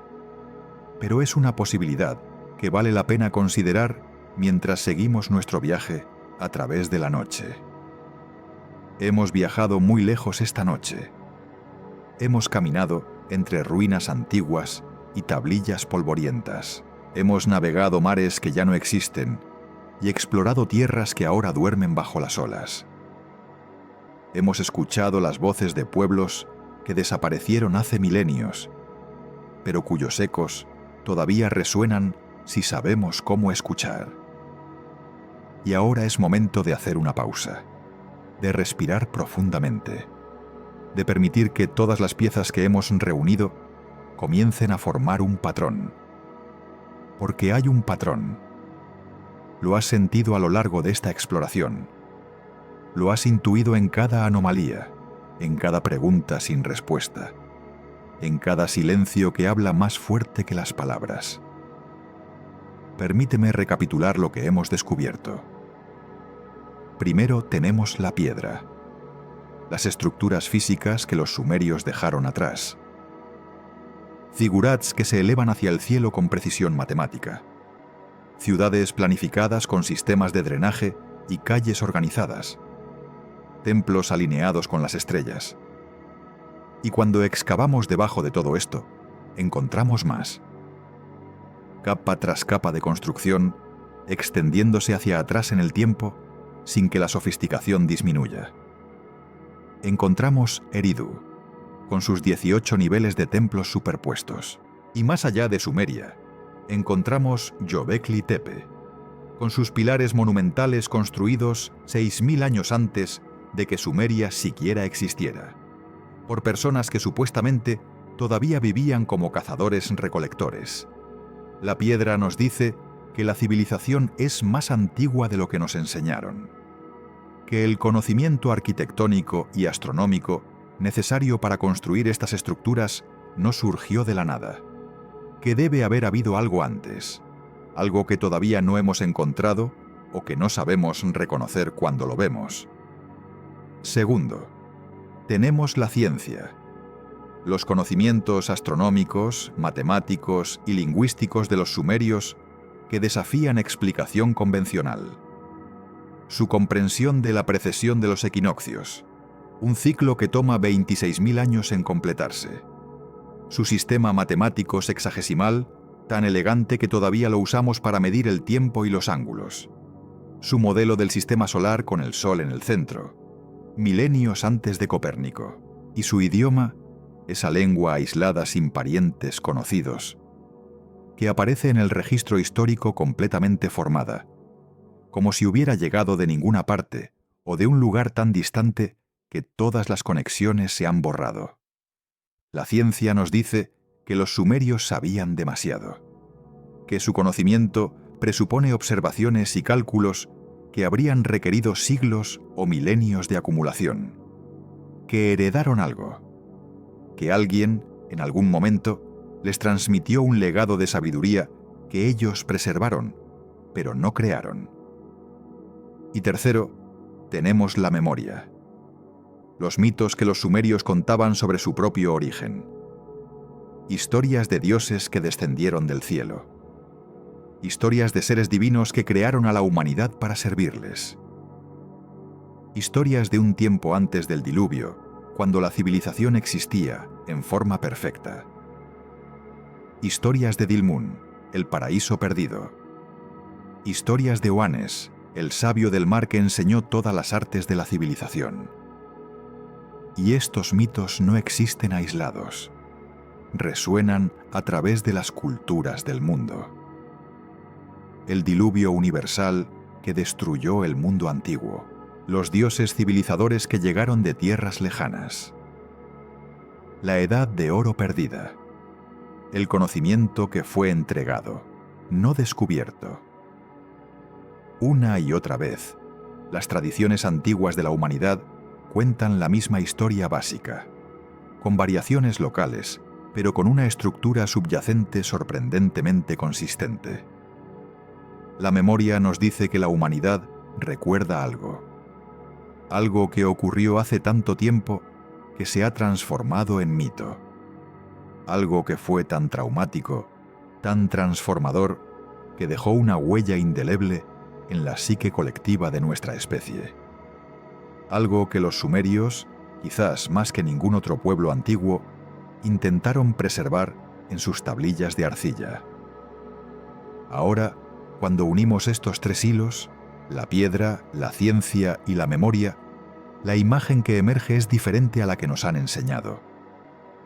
La historia convencional nos dice que la civilización surgió gradualmente hace unos 6.000 años, en Mesopotamia, Egipto y unos pocos otros centros. Nos dice que antes de eso, los humanos vivían vidas simples como cazadores-recolectores. Nos dice que todo lo que somos, todo lo que hemos logrado, es el producto de los últimos 6 milenios de desarrollo progresivo. Pero la evidencia sugiere algo diferente.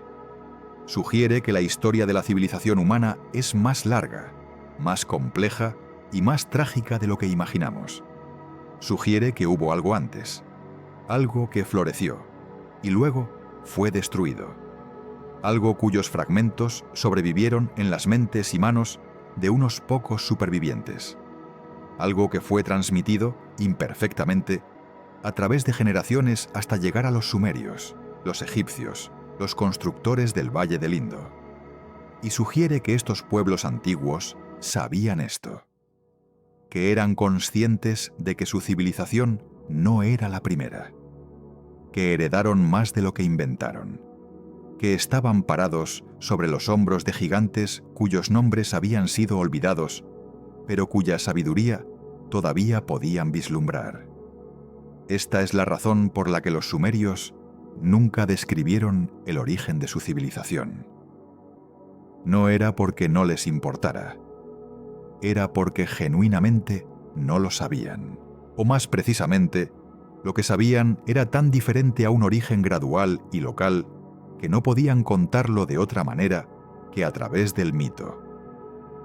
Dioses que descendieron del cielo, sabios que emergieron del mar, un paraíso que fue perdido, un diluvio que destruyó el mundo anterior. No eran metáforas inventadas para explicar lo inexplicable. Eran memorias fragmentadas de algo real que había ocurrido en un pasado tan distante que solo podía ser recordado a través de símbolos y arquetipos. Y aquí llegamos a la pregunta que ha estado flotando en el aire desde que comenzamos este viaje. La pregunta que no tiene respuesta definitiva, pero que merece ser formulada en voz alta. ¿Qué pasó? ¿Qué destruyó esa civilización anterior? ¿Qué causó que todo ese conocimiento, toda esa sofisticación, toda esa cultura fuera casi completamente borrada, dejando solo fragmentos que tuvieron que ser reconstruidos durante milenios por las civilizaciones que vinieron después? La respuesta más obvia, la que los propios sumerios nos dan, es el diluvio. Una inundación catastrófica que destruyó el mundo antiguo. Y como hemos discutido, hay una base geológica real para esta historia. El final de la era de hielo trajo consigo un aumento dramático del nivel del mar. 120 metros de aumento en un período de varios miles de años. Y este aumento no fue gradual y constante. Hubo pulsos, momentos de derretimiento acelerado, períodos en los que el nivel del mar subió varios metros en cuestión de décadas o incluso años. Para cualquier civilización costera, esto habría sido apocalíptico. Ciudades enteras habrían sido tragadas por el mar. Tierras agrícolas habrían sido inundadas. Poblaciones habrían sido desplazadas en masa. Y lo más importante para nuestra discusión, los registros habrían sido destruidos. Las bibliotecas, los templos, los monumentos que contenían el conocimiento acumulado de generaciones habrían desaparecido bajo las olas. Lo que sobrevivió habría sido solo lo que podía ser llevado en la memoria. Las tradiciones orales, los conocimientos prácticos transmitidos de maestro a aprendiz, las historias contadas alrededor del fuego. Y estas memorias, sin el soporte de registros escritos, habrían comenzado a degradarse inmediatamente, a mezclarse con leyenda, a adquirir cualidades míticas. Pero el diluvio puede no ser la única explicación, o puede no ser la explicación completa. Hay investigadores que han propuesto que el final de la era de hielo estuvo marcado por eventos catastróficos adicionales. Impactos de cometas o asteroides, erupciones volcánicas masivas, cambios bruscos en el campo magnético de la Tierra. Ninguna de estas hipótesis ha sido definitivamente probada, pero tampoco han sido definitivamente descartadas. Lo que sí sabemos es que el período entre aproximadamente 12.800 y 11.600 años atrás fue extraordinariamente turbulento. El clima fluctuó salvajemente. Especies de megafauna que habían sobrevivido durante cientos de miles de años se extinguieron en cuestión de siglos. Poblaciones humanas experimentaron dislocaciones masivas, y algo, ya sea gradual o súbito, terminó con una era y comenzó otra. Los sumerios llamaban a esto la línea divisoria, entre el tiempo antes del diluvio y el tiempo después del diluvio. Y su lista real sumeria, ese documento enigmático con reinados de decenas de miles de años, sitúa esta división en un punto específico de su cronología. Un punto después del cual la longevidad de los reyes comienza a disminuir. Un punto después del cual la civilización tiene que ser reconstruida desde cero. ¿Es esto memoria histórica disfrazada de mitología? ¿Están los sumerios recordando un evento real que ocurrió hace más de 11.000 años, cuando el mundo que conocían sus ancestros fue destruido? No puedo probarlo. Nadie puede probarlo, al menos no todavía. Pero es una posibilidad que encaja con la evidencia de maneras que la narrativa convencional simplemente no logra explicar. Y hay algo más que debemos considerar. Algo que hace esta historia relevante no solo como curiosidad histórica, sino como advertencia para nuestro propio tiempo. Si hubo una civilización anterior que alcanzó un nivel significativo de sofisticación y luego fue destruida por cataclismos naturales, esto tiene implicaciones profundas para nuestra propia civilización. Nos dice que el progreso no es garantizado, que la acumulación de conocimiento puede ser revertida, que todo lo que hemos construido, todo lo que sabemos, todo lo que somos, puede ser borrado si las condiciones correctas, o más bien incorrectas, se alinean. Los sumerios parecían entender esto. Su visión del tiempo no era la visión lineal de progreso constante que nosotros hemos adoptado. Para ellos, el tiempo era cíclico. Las civilizaciones surgían, florecían y caían. Los dioses podían destruir lo que habían creado. El mundo había terminado antes y podía terminar de nuevo. Esta no es una visión pesimista. Es una visión realista, basada en la memoria de lo que realmente había ocurrido. Y quizás es una visión que nosotros, en nuestra arrogancia moderna, hemos olvidado, porque nosotros también vivimos en tiempos de cambio climático. Nosotros también enfrentamos el aumento del nivel del mar. Nosotros también podemos ver, si elegimos mirar, que las condiciones que sostienen nuestra civilización no son permanentes ni garantizadas. No estoy sugiriendo que el apocalipsis sea inminente. No estoy promoviendo el catastrofismo.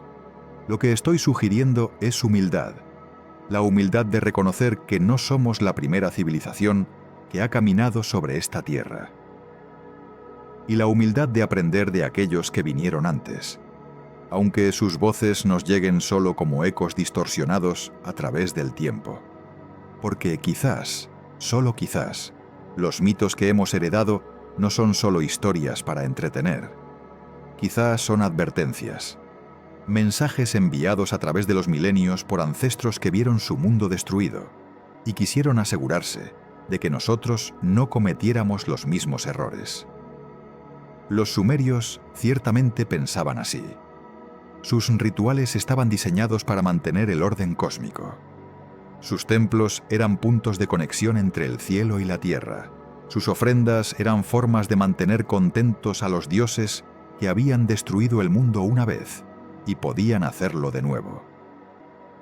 Podemos descartar esto como superstición primitiva, o podemos reconocer la sabiduría subyacente, el reconocimiento de que los humanos no somos los dueños del universo, que dependemos de fuerzas más grandes que nosotros, que el equilibrio que mantiene nuestra civilización es frágil y requiere cuidado constante. Y esto me lleva a la pregunta final. La pregunta que quiero dejarte mientras continuamos hacia el final de nuestro viaje. Si los sumerios tenían razón, si hubo algo antes, si heredamos más de lo que inventamos, entonces, ¿qué hemos olvidado? ¿Qué conocimientos se perdieron en el diluvio o en los milenios de transmisión oral imperfecta que siguieron? ¿Qué sabían nuestros ancestros más remotos que nosotros hemos tenido que redescubrir lentamente, o que todavía no hemos redescubierto? Y más perturbador aún, si nuestra civilización cayera mañana, si algún cataclismo borrara nuestras ciudades y bibliotecas y redes de computadoras, ¿qué sobreviviría? ¿Qué historias contarían nuestros descendientes sobre nosotros? ¿Nos recordarían como dioses que dominaban la electricidad y volaban por los cielos? ¿O seríamos olvidados por completo, como quizás fueron olvidados aquellos que vinieron antes de los sumerios? Estas son preguntas sin respuestas fáciles, pero son preguntas que vale la pena hacerse en las horas silenciosas de la noche, cuando el mundo moderno se desvanece y podemos, por un momento, conectar con algo más antiguo y más profundo.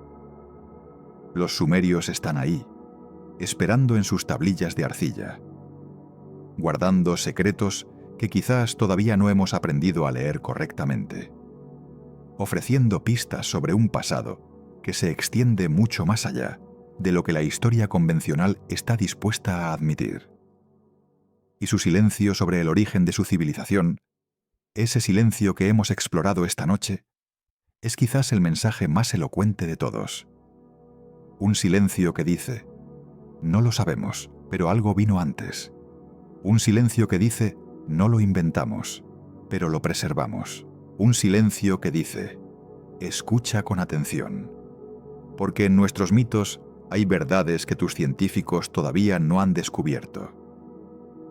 Y mientras permanecemos aquí, en el silencio de la noche, contemplando estos misterios antiguos, hay algo más que merece nuestra atención. Algo que conecta directamente con nosotros, con nuestro presente, con las decisiones que tomamos cada día sin siquiera pensarlo. Porque el legado sumerio no es solo piedras muertas y tablillas polvorientas. Está vivo en cada momento de nuestras vidas. Cuando miramos el reloj y vemos 60 minutos en una hora, estamos usando su sistema. Cuando dividimos un círculo en 360 grados, estamos pensando como ellos pensaban. Cuando miramos las constelaciones del zodíaco, estamos viendo el cielo a través de sus ojos. Cuando escribimos, aunque sea en alfabetos completamente diferentes, estamos continuando una tradición que ellos comenzaron, o más bien, que ellos preservaron de quienes vinieron antes. Esta continuidad es profunda. Significa que, en cierto sentido, somos sus herederos directos. El conocimiento que recibieron, fuera cual fuera su origen, fluye hacia nosotros a través de los milenios como un río subterráneo que ocasionalmente emerge a la superficie. Y esto plantea una pregunta fascinante. Si somos herederos de un conocimiento antiguo que ni siquiera reconocemos como tal, ¿qué más hemos heredado sin saberlo? ¿Qué patrones de pensamiento, qué intuiciones, qué miedos ancestrales llevamos en nosotros que se remontan no solo a los sumerios, sino a aquellos que los precedieron? Carl Jung hablaba del inconsciente colectivo, esa capa profunda de la psique humana donde residen los arquetipos universales, los símbolos que aparecen en todas las culturas, los mitos que se repiten con variaciones en todos los continentes, los sueños que todos compartimos, aunque nunca los hayamos discutido. Es posible que este inconsciente colectivo sea, al menos en parte, la memoria de experiencias reales que nuestra especie vivió hace tanto tiempo que solo pueden ser recordadas como símbolos. ¿Es el miedo universal a las inundaciones un eco del trauma del diluvio? ¿Es la nostalgia universal por un paraíso perdido el recuerdo fragmentado de un tiempo antes de la catástrofe? ¿Son los dioses que aparecen en todas las mitologías las sombras distorsionadas de maestros reales que una vez caminaron entre nosotros? No tengo respuestas definitivas para estas preguntas, pero el simple hecho de formularlas abre puertas en nuestra comprensión que han estado cerradas durante demasiado tiempo. Los sumerios, en su silencio sobre el origen de su civilización, nos invitan a mirar más allá de las explicaciones fáciles. Nos desafían a considerar posibilidades que nuestra educación moderna nos ha enseñado a descartar. Nos recuerdan que el pasado es más extraño, más complejo y más maravilloso de lo que cualquier libro de historia puede capturar. Y ahora, mientras nos acercamos al final de nuestro viaje nocturno, quiero unir todos los hilos que hemos estado siguiendo. Quiero mostrarte el patrón completo que emerge cuando miramos la evidencia en su totalidad. Tenemos estructuras monumentales que aparecen sin desarrollo previo visible. Göbekli Tepe, construido por supuestos cazadores-recolectores. Los zigurats sumerios, elevándose hacia el cielo con precisión matemática. Las ciudades del Valle del Indo, con su planificación urbana perfecta. Las pirámides de Egipto, con su alineación astronómica impecable. Tenemos conocimientos que no deberían existir según la cronología convencional. La precesión de los equinoccios, el modelo heliocéntrico, matemáticas avanzadas, escritura completamente formada, lenguas sin ancestros conocidos. Tenemos mitos universales que hablan de lo mismo, un diluvio que destruyó el mundo antiguo, civilizadores que trajeron conocimiento, una edad de oro perdida, dioses que descendieron del cielo. Tenemos evidencia geológica de cataclismos reales. El aumento del nivel del mar al final de la era de hielo, cambios climáticos dramáticos, extinciones masivas, tierras sumergidas que una vez fueron habitables. Y tenemos el silencio ensordecedor de los sumerios sobre cómo inventaron su civilización. El silencio de los egipcios sobre cómo aprendieron a construir pirámides. El silencio de todas las civilizaciones antiguas sobre sus verdaderos orígenes. Cuando unimos todos estos puntos, cuando trazamos las líneas entre ellos, la imagen que emerge es clara, aunque sus detalles permanezcan borrosos. Hubo algo antes, algo que floreció durante la era de hielo o incluso antes, algo que desarrolló conocimientos sofisticados a través de milenios de observación y experimentación, algo que construyó, que calculó, que observó las estrellas y registró sus movimientos. Y luego vino la catástrofe. Quizás una, quizás varias. El hielo se derritió. Los mares subieron. El clima cambió. Y esa civilización, cualquiera que fuera su naturaleza exacta, fue destruida. No completamente, no sin dejar rastro, pero sí lo suficiente como para que tuviera que empezar casi de cero. Los supervivientes se dispersaron. Algunos llegaron a Mesopotamia y plantaron las semillas de lo que se convertiría en Sumeria. Otros llegaron al Valle del Nilo, otros al Valle del Indo. Otros quizás cruzaron puentes de tierra que ya no existen y llegaron a las Américas. Trajeron consigo fragmentos. No la civilización completa, eso se había perdido. Pero fragmentos, conocimientos astronómicos, técnicas arquitectónicas, sistemas de escritura, memorias de cómo las cosas solían ser, historias de los dioses, que quizás no eran dioses, sino ancestros cuyas hazañas habían sido magnificadas por el tiempo y la pérdida. Y estos fragmentos se convirtieron en las semillas de las civilizaciones que conocemos. Los sumerios tomaron estos fragmentos y los desarrollaron, agregando sus propias innovaciones, creando algo nuevo, pero construido sobre cimientos antiguos. Los egipcios hicieron lo mismo, y los habitantes del Valle del Indo. Y quizás otros de los que todavía no sabemos nada. Esta es la razón del silencio sumerio. No describieron el origen de su civilización porque, en un sentido muy real, ellos no la originaron. La heredaron, la reconstruyeron, la reimaginaron, pero no la inventaron desde cero. Y esto tiene implicaciones profundas no solo para nuestra comprensión del pasado, sino para nuestra comprensión de nosotros mismos. Si esta hipótesis es correcta, aunque sea parcialmente, entonces la historia humana es mucho más larga y compleja de lo que nos han enseñado. No somos el pináculo de un desarrollo lineal que comenzó hace 6000 años. Somos parte de un ciclo. Un ciclo de creación, destrucción y recreación que puede haberse repetido varias veces en la profundidad del tiempo.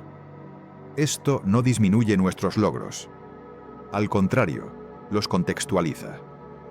Nos muestra que el conocimiento humano, la creatividad humana, la resiliencia humana, son más profundos y antiguos de lo que imaginábamos. Hemos sobrevivido a cataclismos. Hemos preservado conocimiento a través de destrucciones casi totales. Hemos reconstruido una y otra vez.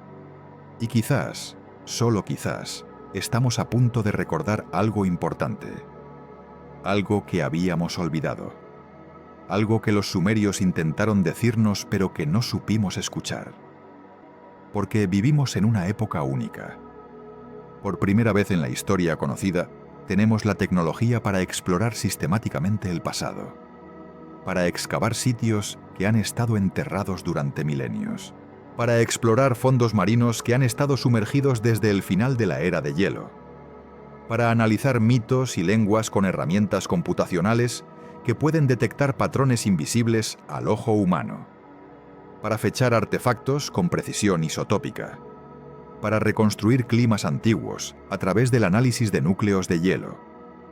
Y cada año, cada mes, a veces cada semana, descubrimos algo que no encaja. Algo que es más antiguo de lo que debería ser. Algo que es más sofisticado de lo esperado. Algo que sugiere que la historia que nos han contado es, en el mejor de los casos, incompleta. Göbekli Tepe fue solo el comienzo. Ahora tenemos Karahan Tepe, otro sitio en Turquía que puede ser igual de antiguo y complejo. Tenemos las estructuras sumergidas de Yonaguni en Japón, que algunos argumentan son artificiales. Tenemos las anomalías del Golfo de Kambat en India, donde se han detectado lo que parecen ser ciudades sumergidas de 9000 años de antigüedad. Tenemos las huellas de White Sands en Nuevo México, que sugieren presencia humana en las Américas hace más de 20.000 años. Cada uno de estos descubrimientos es controversial. Cada uno es debatido. Cada uno tiene defensores y detractores. Pero colectivamente forman un patrón. Un patrón que sugiere que necesitamos repensar fundamentalmente nuestra comprensión del pasado humano. Y los sumerios, con su extraño silencio sobre sus orígenes, fueron quizás los primeros en intentar decirnos esto. Su negativa a inventar una historia de desarrollo gradual, su insistencia en que el conocimiento vino de los dioses, su memoria de un tiempo antes del diluvio, todo esto puede ser su forma de decirnos que busquemos más profundo, que miremos más atrás, que no asumamos que sabemos de dónde venimos solo porque tenemos una narrativa conveniente. Ahora, mientras la noche avanza hacia su momento más profundo, mientras el mundo exterior se aquieta y solo quedamos tú y yo y estas ideas antiguas flotando en la oscuridad, quiero compartir contigo una reflexión final. ¿Qué significa todo esto para nosotros? ¿Qué significa para ti, escuchando esto en la quietud de tu habitación? Quizás a punto de dormir, quizás ya flotando entre la vigilia y el sueño. Significa que eres parte de algo mucho más grande y antiguo de lo que probablemente imaginas. Que la sangre que corre por tus venas lleva memorias de supervivientes de cataclismos inimaginables. Que el conocimiento que das por sentado, la escritura, los números, el tiempo mismo tal como lo mides, son regalos transmitidos a través de una cadena de generaciones que se extiende hacia atrás, más allá de toda historia registrada. Significa que los mitos que quizás descartaste como cuentos de hadas pueden contener semillas de verdad. Que las intuiciones que a veces sientes, esos momentos de déjà vu, esos sueños de lugares que nunca has visto, pueden ser ecos de memorias ancestrales codificadas en tu ser más profundo. Significa que la civilización es más frágil de lo que pensamos, pero también que los humanos somos más resilientes de lo que creemos, que hemos sobrevivido antes y podemos sobrevivir de nuevo, que el conocimiento puede ser preservado incluso a través de las destrucciones más totales, aunque sea transformado en mito y símbolo. Y significa que tenemos una responsabilidad. La responsabilidad de escuchar a los antiguos. No con la arrogancia de quienes creen saber más, sino con la humildad de quienes reconocen que hay misterios que todavía no hemos resuelto. La responsabilidad de preservar lo que hemos heredado y transmitirlo a las generaciones futuras. La responsabilidad de recordar, aunque sea imperfectamente, aunque sea a través de historias y símbolos, que no somos los primeros y probablemente no seremos los últimos. Los sumerios cumplieron con su responsabilidad. Escribieron sus tablillas, construyeron sus templos, preservaron sus mitos. Y aunque nunca nos dijeron directamente de dónde vino su civilización, nos dejaron suficientes pistas para que pudiéramos, si elegimos hacerlo, comenzar a reconstruir la verdadera historia.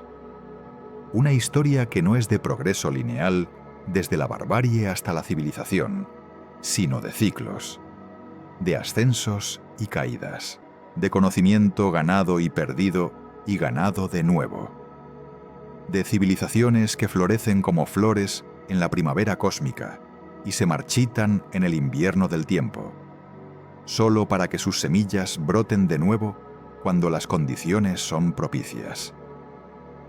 Y aquí estamos nosotros, en nuestra propia primavera, o quizás en nuestro propio otoño. No lo sabemos con certeza, pero herederos de todo lo que vino antes. Portadores de antorchas en una carrera de relevos que comenzó hace más tiempo del que podemos imaginar y continuará, esperamos, mucho después de que hayamos desaparecido. Si has llegado hasta aquí conmigo, en este viaje a través de la noche y el tiempo, te agradezco tu compañía. Has sido un compañero paciente mientras explorábamos territorios que muchos considerarían demasiado especulativos, demasiado alejados de las certezas cómodas de la historia convencional. Pero espero haberte mostrado que hay valor en cuestionar esas certezas, que hay belleza en el misterio, que hay sabiduría en admitir lo que no sabemos y que hay algo profundamente humano en buscar nuestros verdaderos orígenes, aunque la búsqueda nos lleve a lugares que nunca esperábamos visitar. Si este viaje ha despertado tu curiosidad, si ha plantado semillas de preguntas en tu mente, entonces considera suscribirte para futuras exploraciones. Porque hay mucho más que descubrir, muchos más misterios que desentrañar, muchas más voces antiguas esperando ser escuchadas en el silencio de la noche. Y mientras te preparas para dormir, mientras estas ideas se mezclan con tus sueños, recuerda esto: eres el heredero de los sumerios, de los constructores de Göbekli Tepe, de los supervivientes del diluvio, de todos los que vinieron antes y preservaron, aunque fuera imperfectamente, el conocimiento que hace posible que estés aquí, ahora, escuchando estas palabras, contemplando estos misterios. En tus sueños esta noche, quizás escuches ecos de Sumeria, el sonido de los escribas grabando cuneiforme en arcilla húmeda, los cantos de los sacerdotes en los zigurats bajo estrellas que han cambiado de posición pero siguen siendo las mismas, las voces de los Anunnaki, sean quienes fueran, susurrando secretos que todavía no hemos aprendido a descifrar. Y quizás, solo quizás, en ese espacio liminal entre la vigilia y el sueño, entre el presente y el pasado, entre el mito y la memoria, comprendas algo que no puede ser expresado en palabras. Algo sobre quiénes somos realmente, de dónde venimos verdaderamente y hacia dónde podríamos estar yendo. Porque el silencio de los sumerios sobre el origen de su civilización no es solo un misterio histórico, es un espejo. un espejo en el que podemos ver reflejada nuestra propia ignorancia sobre nuestros verdaderos orígenes. Un espejo que nos muestra que, a pesar de toda nuestra ciencia y tecnología, todavía somos, en muchos sentidos, tan misteriosos para nosotros mismos como los sumerios lo son para nosotros. Y tal vez esa es la lección final. Que el misterio no es algo a ser resuelto y descartado, sino algo a ser abrazado y contemplado. Que las preguntas sin respuesta no son fracasos del conocimiento, sino invitaciones a la maravilla. Que no saber de dónde venimos realmente no nos hace menos, sino más. Más humanos, más conectados con el gran misterio de la existencia. Más parte de la historia cósmica que comenzó mucho antes de que tuviéramos palabras para contarla, y continuará mucho después de que nuestras palabras hayan sido olvidadas. Los sumerios lo sabían. Por eso no intentaron inventar una historia de orígenes que no tenían. Por eso se contentaron con decir que el conocimiento vino de los dioses, del cielo, del mar, de algún lugar más allá de su comprensión. No era ignorancia, era sabiduría. La sabiduría de saber que hay cosas más grandes que nosotros, fuerzas más antiguas, misterios más profundos. Y ahora, mientras el silencio de la noche se profundiza a tu alrededor, mientras mis palabras se desvanecen en ese mismo silencio del que emergieron, te dejo con este pensamiento final. En algún lugar, en este momento, bajo las arenas de Irak, yace una tablilla sumeria que nadie ha encontrado todavía. Una tablilla que podría contener la respuesta a todas nuestras preguntas. O podría contener solo más preguntas. Pero está ahí, esperando, guardando su silencio durante milenios, hasta que llegue el momento de ser descubierta. Y en algún lugar, en este momento, en tu propia mente, yace un conocimiento que no sabías que tenías. Una memoria ancestral, una intuición heredada, una comprensión que trasciende las palabras. Está ahí, esperando, guardando su silencio, hasta que llegue el momento de ser recordada. Los sumerios nos enseñaron a escribir para que pudiéramos recordar. Pero quizás hay cosas que son demasiado importantes para ser escritas. Cosas que solo pueden ser preservadas en el silencio, en el misterio, en el espacio entre las palabras donde la verdadera sabiduría reside. Y así, en el silencio, te dejo.